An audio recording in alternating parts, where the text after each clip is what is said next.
Damit zu Dorothea Schopelius nach Berlin. Dorothea, guten Morgen. Also das ist ja interessant, dass auch Bundeskanzler Olaf Scholz sagt, ja, Zusammenarbeit erstmal eine gute Idee. Die FDP sogar unterstreicht, dass man eigentlich mit der Union ziemlich auf einer Linie ist in Fragen der Migration.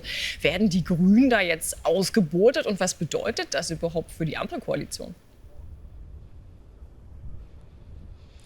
Erstmal ist es eine weitere Zerreißprobe für die Ampelkoalition, aber vor allem eine Zerreißprobe für den Kanzler.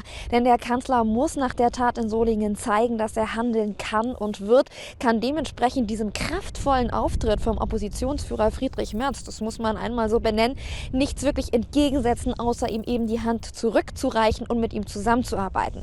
Wenn jetzt die FDP auch noch bereit ist, der Argumentation des CDU-Chefs Merzes zu folgen, dann ist das für den Kanzler erstmal gut. Er muss jetzt aber entscheiden, hole ich die Grünen mit ins Boot oder lasse ich sie außen vor. Denn die Grünen haben klar gemacht, sie halten nicht so viel von diesem kraftvollen Auftritt von Friedrich Merz. Vor allem halten sie wenig davon, mit dem Teufel zu sprechen, wie Friedrich Merz es nannte. Hiermit meinte er, in die Verhandlung zu treten mit den Taliban, um Abschiebungen nach Afghanistan und Syrien möglich zu machen. Eine Thematik, wo die Grünen schon seit längerem ein klares Nein verlauten lassen und anscheinend auch davon nicht abrücken wollen.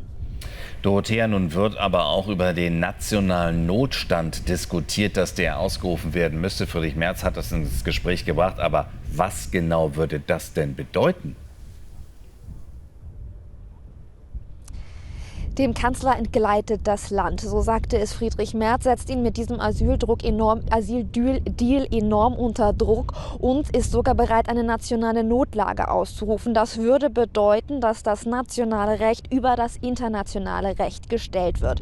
Ganz explizit bezieht sich Friedrich Merz hier auf den Schutz der Binnengrenzen. Er sagt, wenn der Schutz an den Außengrenzen nicht ausreicht, müssen die Binnengrenzen geschlossen oder geschützt werden, damit Asylbewerber, die in sichere Drittstaaten eingereist sind, an den Binnengrenzen zurückgewiesen werden können.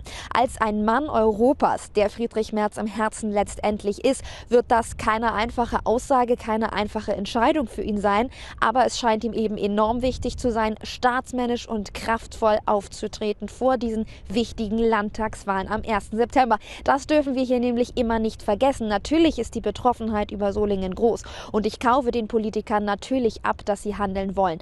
Aber Wahlkampf ist Wahlkampf und die Landtagswahlen lungern um die Ecke. Friedrich Merz bezieht sich hier auf Artikel 72, wo es eben durchaus möglich ist, das deutsche Recht über das europäische Recht zu stellen, wenn eine Notlage auftritt. Und in Friedrich Merzes Augen reicht diese illegale Migrationssituation aus, um das dann auch zu tun. Ja, insofern muss man vielleicht auch wirklich bei allen diesen Forderungen ein paar Prozentchen abziehen, die eben dem Wahlkampf geschuldet sind. Dorothea, danke schön.